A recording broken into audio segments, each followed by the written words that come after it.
meia-noite eu te conto. Um quadro do canal Linha Vermelha.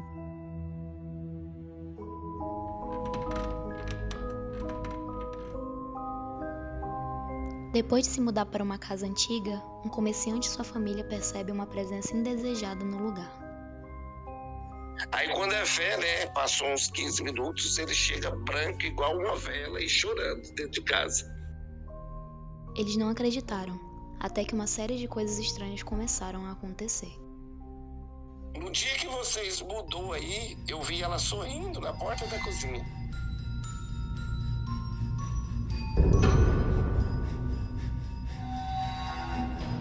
A história que vocês vão escutar agora foi mandada pelo Sr. Rubem, narrando os acontecimentos ocorridos há 20 anos atrás. Você pode até não acreditar, mas essa não é uma obra de ficção. Estamos no início dos anos 2000, no extremo norte do Brasil, na capital do Amapá. Para morar mais perto da loja de acessórios automotivos que a família tinha, o Sr. Rubem começou a procurar uma casa para alugar na região central da cidade, no bairro Laguinho. Ele passou próximo à Praça Chico Noé e viu uma placa de aluga-se. Era uma casa antiga, mista, de madeira até uma certa parte e de alvenaria. O lote era bem grande, tinha uns 60 metros quadrados mais ou menos. Porém, apresentava defeitos. Um dos lados não tinha muro, além de uma fossa e um poço desativados que estavam no fundo do quintal. Por terem cachorros e crianças, seriam problemas que deveriam ser resolvidos para que a família pudesse se mudar para casa. Eles gostaram muito da casa. O lote era bem grande e seria ótimo para um grupo de 7 pessoas morar, então eles decidiram alugar. Tiveram que construir o muro e fechar os buracos ao fundo do quintal, um dinheiro gasto por eles mesmos na casa. Eles fizeram um contrato de 1 ano, então estavam planejando morar lá por um tempo. Tinham até ideia de construir uma quadra de vôlei, um campinho de futebol, nos fundos do quintal. Já no primeiro dia que eles se mudaram, a mãe Nara, que era filha de uma funcionária da família e morava com eles na época, ela tinha por volta de uns 6 anos de idade. Ela estava andando pelo corredor e falou que uma velhinha de cabeça branca chamou ela para dentro de um dos quartos. A gente riu dela, né? Não acreditou. Criança, né? Ela tinha uns 6 para 7 anos. A gente não acreditou nela. Quando veio a noite, o namorado da sobrinha do Sr. Rubem tinha ido visitá-los. E o Sr. Rubem tinha pedido para eles soltarem os cachorros quando fossem dormir. Uns 15 minutos depois, o menino entra chorando e branco igual uma vela dentro da sala. E todo mundo pergunta o que foi que aconteceu. A gente falou, o que aconteceu? Ele falou assim, eu soltei as cachorras. Quando eu voltei, tinha uma velhinha balançando na cadeira de balanço, olhou para mim e sorriu. Ele contou que na hora ficou sem entender direito porque viu uma senhora desconhecida ali. Os cachorros começaram a latir muito, até que a tigresa deu um pulo para cima dela, mas a cachorra somente a atravessou. Naquele momento, o menino percebeu que o corpo dessa senhora não era matéria.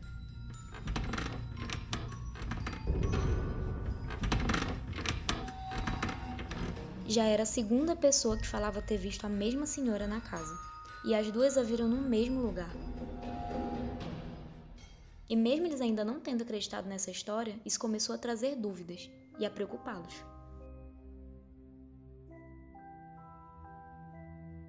Quando deu o fim de semana, foi um amigo do Sr. Rubem lá para a casa deles. Eles tomaram uma cerveja, assaram uma carne e ele acabou ficando para dormir. Com a mudança, a família ficou dividida em 2 dos 3 quartos, deixando o terceiro para visitas, porque lá já havia uma cama, que foi deixada pelos antigos moradores.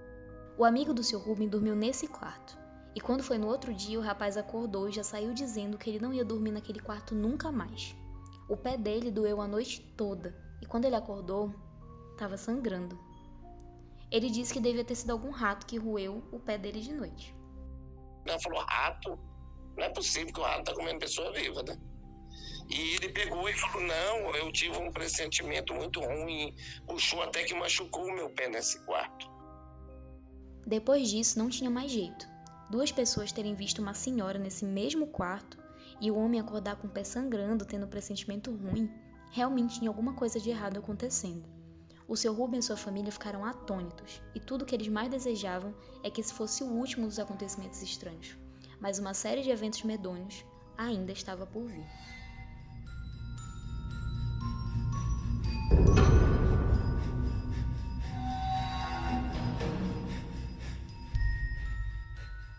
Um certo dia, a esposa do seu Rubem levantou de madrugada para ir ao banheiro. Quando ela atravessou a sala, as luzes estavam todas apagadas, mas ela viu uma luz bem fraquinha. Só que essa luz tinha o formato de uma pessoa, como se fosse um holograma. Ela voltou correndo para o quarto na hora, não conseguiu nem ir no banheiro naquela noite. No outro dia, ela foi conversar com a vizinha da casa ao lado, através de uma fresta que tinha no muro. Aí falou, ela adoeceu, ela era uma senhora já meio gorda, e os filhos ligou para a ambulância para buscar ela. E no caminho a ambulância sofreu um acidente. Ela não estava nada grave, mas no caminho sofreu um acidente, a ambulância, e ela faleceu. E de lá já foi para o ML, do ML já foi para o necrotério, esses lugares que faz, que vela as pessoas, né, capela mortuária, e não voltou mais para casa. Aí ela falou, inclusive, no dia que vocês mudou aí, eu vi ela sorrindo na porta da cozinha. A vizinha ficou com medo de falar para eles. A família parecia tão feliz, tinha acabado de se mudar, estava reformando a casa. Ela achou que se contasse para eles que alguém tinha acabado de morrer ali e que já tinha visto o espírito dessa pessoa na casa, eles só iam achar que ela era maluca. E ainda completou. Quando a minha filha dormiu naquele dia, ela sentiu um beijo no rosto dela. Tipo que ela estava feliz de novo de ter gente na casa. Naquele mesmo dia, durante a noite, o seu Rubem chegou do trabalho e a esposa contou a conversa que teve com a vizinha. Isso foi a gota d'água para eles, não dava mais. Mesmo fazendo só 2 meses que estavam na casa e já tendo construído várias coisas, o seu Rubem disse naquela noite para sua esposa que eles iriam arrumar outra casa. Porque era perigoso ali. Chegou a machucar o pé do amigo dele e outras coisas piores poderiam acontecer. A vizinha tinha dito que aquele quarto antigamente era o quarto da senhora falecida e que ela não devia querer gente morando no quarto dela, dormindo na cama dela. Parecia que o espírito da senhora não aceitava ainda, que tinha morrido. Como eles não estavam usando o quarto depois do que aconteceu, começaram a guardar coisas lá dentro, incluindo uma bicicleta antiga que eles tinham. E essa bicicleta tinha aqueles sininhos, que quando apertava com o dedo e soltava, fazia um barulho, tipo uma campainha.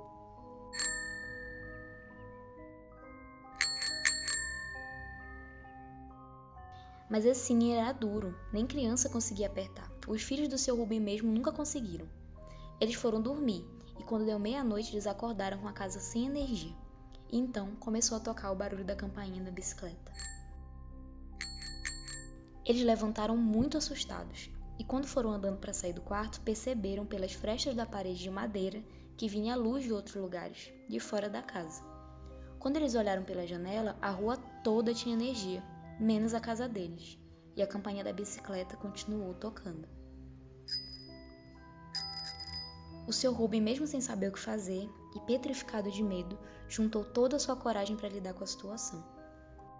E eu, de tanto medo, teve uma hora que eu falei pra Rosa, eu vou lá ver o que tá acontecendo. Eu não consigo mais ficar assim. Vou infartar aqui essa noite. Ele foi em direção ao quarto que costumava ser da senhora, de onde o som da bicicleta vinha. Com muito medo, ele chegou até a porta do quarto e girou a maçaneta. Assim que ele abriu a porta do quarto, a bicicleta parou de tocar. Como estava muito silêncio, ele ainda conseguiu ouvir o eco da campainha repercutindo pela casa. Na hora, ele voltou correndo para o quarto, colocou as crianças lá dentro com eles e trancou a porta. E falei, não, eu não fico mais um dia nessa casa. Eles nem conseguiram dormir. Ficou ele e a esposa revezando para ficar acordado vigiando a porta durante a noite. Assim que amanheceu, o seu Rubem foi decidido falar com o dono da casa, e com medo de explicar exatamente o que estava acontecendo, ele disse que eles não iam mais ficar lá, que teriam que quebrar o contrato, e até deixaram os dias que já estavam pagos. Isso porque eles chegaram a gastar uns 3 salários com a reforma do muro. O dono acabou aceitando, mas o seu Rubem ficou com medo dele entrar na justiça por causa da quebra de contrato. Eles ficaram com vergonha de contar para o dono da casa o que realmente estava acontecendo. A mulher que todo mundo via era a falecida mãe do dono, e eles tinham medo de contar essas coisas e ele se sentiu ofendido, achar que estava inventando mentira da família dele. Tiveram que deixar tudo para trás e procurar uma casa nova para morar do dia para a noite. Andaram, até que acharam uma casa não tão legal, bem menor que a outra, mas mesmo assim, naquele mesmo dia eles arrumaram um caminhão e fizeram a mudança. Aí, continuamos, às vezes, passando lá na frente para ver o que está acontecendo e tudo, e depois desse dia nunca mais alugaram. Eu acho que a vizinha falava. Quando o Sr. Rubem e sua família estavam se mudando de lá, um dos vizinhos disse: Não, aqui a gente vê muita coisa, porque aqui antigamente, do lado dessa praça, era um cemitério de escravos. Aqui que trabalhavam em Macapá, na Fortaleza, nos lugares que enterravam nessa área aqui. Aí a gente vê muita coisa. Por isso que aqui é um lugar muito sensível, tudo, né? Foram passando anos e anos e a casa foi deteriorando. Estava vazia, era de madeira. Até que um dia eles passaram na frente e ela estava demolida. Depois de uns anos venderam um lote e hoje em dia construíram outra casa lá, uma casa moderna. Eles ficaram abalados durante mais de um ano pensando nessa história. Nem contavam para ninguém porque tinham medo de achar que eles eram mentirosos. Hoje em dia, eles não sabem se coisas estranhas continuam acontecendo na casa da hóspede indesejada.